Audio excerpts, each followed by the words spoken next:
Hi friends, ஒரு நல்ல driver அழகு அப்படின்னா என்ன சொல்லுவாங்க அப்படின்னா, நம்ம கூட வர்ற பேசஞ்சர்ஸ் ரொம்ப கம்ஃபர்டபுளா நம்ம கூட டிராவல் பண்ணணும். விச் மீன்ஸ் என்ன அப்படின்னா, நம்ம கியரை ஷிஃப்ட் பண்ணும்போது அவங்களுக்கு பெருசா ஒரு ஜர்க் நம்ம கொடுக்க கூடாது. அதாவது நம்ம கியரை ஷிஃப்ட் பண்ணும்போது நம்ம கியரை ஷிஃப்ட் பண்றோம் அப்படிங்கிற ஒரு ஃபீலே அவங்களுக்கு தெரியக்கூடாது அப்படின்னு சொல்லுவாங்க. சரியா? அப்ப இந்த வீடியோல நம்ம என்ன பார்க்க போறோம் அப்படின்னா, கியரை ஷிஃப்ட் பண்ணும்போது அந்த ஜர்க் இல்லாம எப்படி ஸ்மூத்தா எல்லா கியர்ஸ்லயும் நம்ம கியரை ஷிஃப்ட் பண்றது அப்படிங்கறத ரொம்ப டீடைல்டா டெக்னிக்கலா ஒரு டெமோவோட இந்த வீடியோல பார்க்க போறோம். ஃப்ரெண்ட்ஸ், நம்ம நிறைய வீடியோல நம்ம பார்த்திருக்கோம் என்ன அப்படின்னா, இந்த இன்ஜினுக்கும் வீலுக்கும் எப்படி பவர் டிரான்ஸ்மிட் ஆகுது அப்படின்னு சொல்லி. சோ இன்ஜின்ல இருந்து ப்ரொடியூஸ் ஆகிற பவர் ஃபிளை வீல் அப்படிங்கிற ஒரு பிளேட்டை சுத்த வைக்குது. அதுக்கப்புறமா வீலுக்கும் அந்த பிளை வீலுக்கும் நடுவுல கியர் அண்ட் தென் கிளச் அப்படிங்கிற அரேஞ்ச்மெண்ட் உங்களுக்கு இருக்கு. ரைட்? அப்ப இந்த பிளை வீலையும் நம்மளோட கியரையும் சேர்த்து பிரிக்கிறதுக்கு தான் இந்த கிளச் அப்படின்னு சொல்லி ஒண்ணு இருக்கு. அப்ப அந்த கிளச்சை நம்ம எப்படி எஃபெக்டிவா யூஸ் பண்றோமோ அதை பொறுத்துதான் அந்த ஒரு ஸ்மூத்தான கியர் டிரான்சிஷன் உங்களுக்கு இருக்கும். சரியா? இப்போ நம்ம பாக்குறது எல்லாமே ஒரு மேனுவல் கியர் பாக்ஸ் இருக்கிற ஒரு காருக்கு தான் நம்ம பேசிட்டு இருக்கோம். சரியா? ரைட். அப்போ இந்த கிளச்சை நீங்க எப்படி ஹேண்டில் பண்றீங்க அப்படிங்கறத பொறுத்துதான் இந்த ஸ்மூத் டிரான்சிஷனே உங்களுக்கு இருக்குது. இப்போ இது ஒரு கியருக்கும் நம்ம ஒரு மாதிரி யூஸ் பண்ண வேண்டியிருக்கும். அதாவது லோயர் கியருக்கு ஒரு மாதிரி டெக்னிக் யூஸ் பண்ணணும். இதே ஹையர் கியர்ஸுக்கு வேற மாதிரி டெக்னிக் நம்ம யூஸ் பண்ண வேண்டியிருக்கும். இப்ப லோயர் கியர் நீங்க எடுத்துட்டீங்க அப்படின்னா எப்பயுமே ரிவ் ரொம்ப அதிகமா இருக்கும். அதாவது ஃப்ளை வீல் அதிகமா உங்களுக்கு சுத்தம். ஆனா ரோடோட ஸ்பீட், வீலோட ஸ்பீட் பாத்தீங்கன்னா ரொம்ப கம்மியா இருக்கும். அப்ப அந்த டைம்ல நீங்க ரெண்டையும் மர்ஜ் பண்ணும்போது உங்களுக்கு என்ன ஆகுது, ஃப்ளை வீல் ரொம்ப அதிகமான ஸ்பீட் சுத்திட்டு இருக்கும்போது என்ன ஆகும், அந்த இடத்துல ஒரு ஜர்க் கிரியேட் ஆகும். அதனாலதான் இந்த ஃபர்ஸ்ட் அண்ட் செகண்ட் கியர்ல பாத்தீங்க அப்படின்னா அதிகமா ஜர்க் உங்களுக்கு கிரியேட் ஆகுது. ஓகே, அப்ப அதை என்ன பண்றது அப்படின்னா, ஃபர்ஸ்ட் அண்ட் செகண்ட் கியர்ல அதாவது லோயர் கியர்ஸ்ல நீங்க என்ன பண்ண வேண்டியிருக்கும் அப்படின்னா, ஸ்லோவா நீங்க என்ன பண்ண வேண்டியிருக்கும், கியரை நீங்க ஷிஃப்ட் பண்ண வேண்டியிருக்கும். அதே மாதிரி கிளச்சையுமே நீங்க ஸ்லோவா தான் ரிலீஸ் பண்ண வேண்டியிருக்கும். ஓகே, இதனால என்ன நடக்குது, இப்ப நம்ம ஃபர்ஸ்ட் கியர்ல போறோம். ஃபர்ஸ்ட் கியர்ல போயிட்டு ஆக்சிலேட்டர் நல்லா கொடுத்தோம்னா என்ன ஆகும்னா, ஆர்பிஎம் ரிவ் அதிகமா உங்களுக்கு இன்க்ரீஸ் ஆகும். அதாவது ஒரு 2000 3000 வரைக்கும் கூட ஒன்னா ஆகும் போகும். அப்ப என்ன ஆகுது, ஃப்ளை வீல் வேகமா சுத்துது. ஆனா ரோட்ல பாத்தீங்கன்னா கார் ரொம்ப ஸ்லோவா தான் போயிட்டு இருக்கு.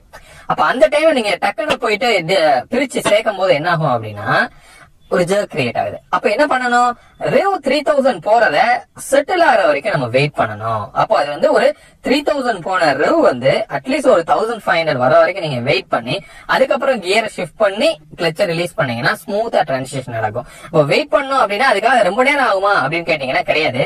நீங்க நல்ல ஆக்சிலேட்டர், நீங்க ஃபர்ஸ்ட் கியர் போட்டு ஆக்சிலேட்டர் ரைஸ் பண்ணும்போது சர்ன்னு ரைஸ் ஆகுது, கிளச் அமுக்குறீங்க, உடனே சர்ன்னு ரிவ் கீழே இறங்க ஆரம்பிக்கும்.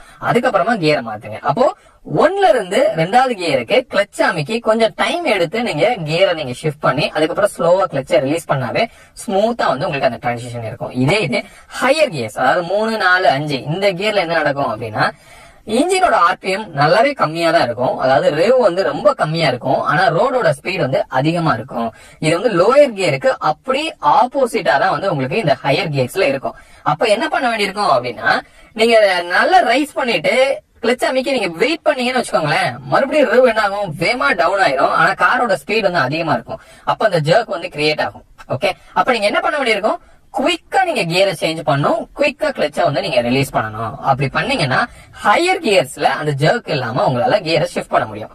ரைட். சோ இன்னொன்னு, இதை இப்ப நம்ம பேசுனது எல்லாமே ஒரு அப் ஷிஃப்ட் பண்றதுக்கு, அதாவது கியரை இன்க்ரீஸ் பண்ணும்போது அந்த ஸ்மூத்தரான ஒரு டிரான்சிஷன் தான் இப்ப நம்ம பேசிட்டு இருக்கோம். இதுக்கப்புறம் டவுன் ஷிஃப்ட் அப்படின்னு சொல்லுவோம். அதாவது ஒரு 5th கியர்ல இருப்போம், சடனா உங்களுக்கு ஒரு பிக்கப் தேவைப்படும். அப்ப என்ன பண்ணுவோம், டக்குன்னு 3rd கியருக்கு வருவோம் இல்லையா? அப்படி என்ன பண்ணுவோம், நல்லா ரைஸ் பண்ணுவோம். அப்போ 5thல 3rdக்கு வரும்போது என்ன ஆகும், கார் சடனா இப்படி ஒரு பிரேக்கிங் எஃபெக்ட் உங்களுக்கு கிரியேட் ஆகும். சோ அந்த பிரேக்கிங் எஃபெக்ட் எதனால கிடைக்குது, கார் நல்ல ஸ்பீடா போயிட்டு இருக்கும். ஆனா இன்ஜினோட ஆர்பிஎம் ரொம்ப கம்மியா இருக்கும். ரைட்? அப்ப அந்த டைம்ல போயிட்டு நம்ம என்ன பண்றோம், கியர் கிளச்சை பிரிச்சு சேர்க்கும் போது என்ன ஆகுது அப்படின்னா, அந்த இடத்துல ஒரு பிரேக்கிங் எஃபெக்ட் உங்களுக்கு கிரியேட் ஆகும். இந்த பிரேக்கிங் எஃபெக்ட் ஆக்சுவலா நம்ம எதுக்கு யூஸ் பண்ணுவோம் அப்படின்னா, இன்ஜின் பிரேக்கிங் தேவையான இடத்துக்கு நம்ம யூஸ் பண்ணுவோம்.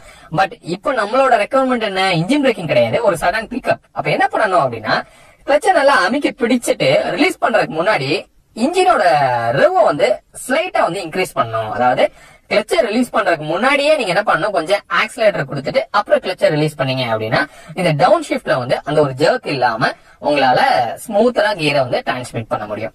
ஓகே ரைட், இதான் வந்து தியரிட்டிக்கல் கான்செப்ட் இந்த விஷயத்துக்கு பின்னாடி இருக்கிறது. ஏற்கனவே நான் சொன்ன மாதிரி அந்த ஆர்பிஎம் ஒரு 3000 இல்ல 2500 இருந்து செட்டில் ஆக விடுறோம் 1500.